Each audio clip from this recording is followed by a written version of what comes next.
I never expected a quick trip to the restroom during our anniversary dinner to destroy 12 years of marriage, but what I walked back to at that table changed my life forever. It was like stepping into a nightmare I couldn't wake from.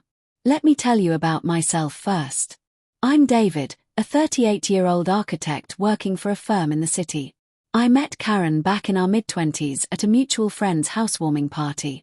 She was the lively one in the kitchen, mixing drinks and telling stories that had everyone laughing. We connected over our shared passion for travel and bad puns, and by the end of the night, I had her number. Our relationship grew steadily from there. Dates turned into weekends away, and before long, we were living together in a rented loft downtown. We tied the knot on our 3rd anniversary of dating in a simple ceremony at a vineyard, surrounded by close family and friends. Life settled into a comfortable rhythm after that. We bought a house in the suburbs, the kind with a big backyard where we'd host barbecues in the summer. I handled the home renovations, turning it into our dream space, while she pursued her career as a marketing consultant, often working from home with her laptop surrounded by coffee mugs. Our days were filled with small joys, morning runs together, her leaving sticky notes on the fridge with silly messages, me surprising her with flowers on random Tuesdays. We had our ups and downs, like any couple, disagreements over finances or whose family to visit for holidays, but we always talked it out. I felt lucky, truly. Karen was my rock, the person I confided in about everything. Trust wasn't something I questioned. It was just there, solid as the foundation of our home. Things began to feel a little off in the months leading up to our 12th anniversary. It started subtly, nothing that screamed trouble at first. Karen seemed more distracted during our evenings together. She'd be on her phone a lot, scrolling or typing with this faint smile, and when I'd ask what was so funny, she'd say, "Oh, just a meme from work." I'd nod and let it go, thinking her job was getting busier. Then there were the extra hours she started putting in. Client meetings running late, she'd explain, coming home with her makeup fresh and a new scent I didn't recognize.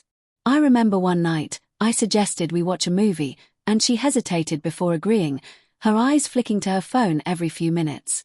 In my thoughts, I wondered if she was stressed about a big project she mentioned, but I didn't push.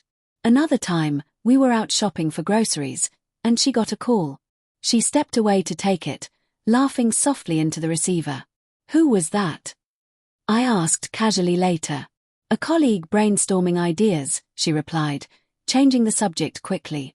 Little doubts started to creep in, like why she locked her phone screen now when she never used to. I told myself I was overreacting, that after so many years, routines can shift without meaning anything sinister. But deep down, a quiet unease settled in my gut. For our anniversary, I planned a special dinner at our favorite Italian restaurant, the one where we'd had our first date. I reserved a corner table, ordered her favorite wine in advance, and even bought a necklace as a gift, a silver pendant with our initials engraved.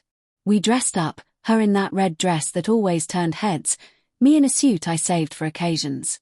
The evening started perfectly. We toasted to 12 years, reminiscing about our wedding and the trips we'd taken. "To many more," she said, clinking her glass against mine, her eyes sparkling. Midway through the meal, after the appetizers, I excused myself to use the restroom. "Be right back," I told her, squeezing her hand. It couldn't have been more than 5 minutes, maybe less. As I walked back through the dimly lit dining room, I saw her at the table, but she wasn't alone in spirit.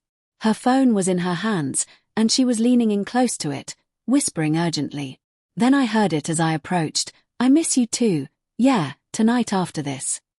She giggled softly, the kind of laugh she used to save for me.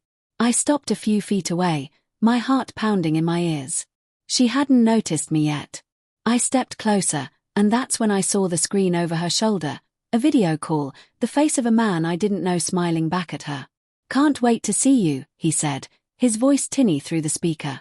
Karen's face went white when she finally spotted me. She fumbled the phone, ending the call abruptly. "David, it's not," she stammered, but I cut her off, my voice shaking with a mix of shock and fury. "Who the hell was that?" The restaurant seemed to fade around us. Other diners glanced our way. She set the phone down, tears already forming. "His name is Chris. We met at a conference a few months ago. It started as flirting, but... Her words trailed off as I sat down heavily, feeling like the air had been sucked out of the room. How long? I demanded, my mind reeling. A couple of months, she admitted quietly, not meeting my eyes. I didn't plan it. You work so much, and he made me feel wanted again. Wanted. After everything we'd built. Anger boiled over. So you cheat on our anniversary. Whisper sweet nothings while I'm in the bathroom. We kept our voices low, but the pain was raw. She reached for my hand, but I pulled away. I'm sorry, David. I love you, but I got lost. The necklace sat unopened on the table. I left it there as I stood up. Dinner's over, I said, tossing cash down and walking out, leaving her sitting there alone. The drive home was a blur of tears and questions. How had I missed the signs?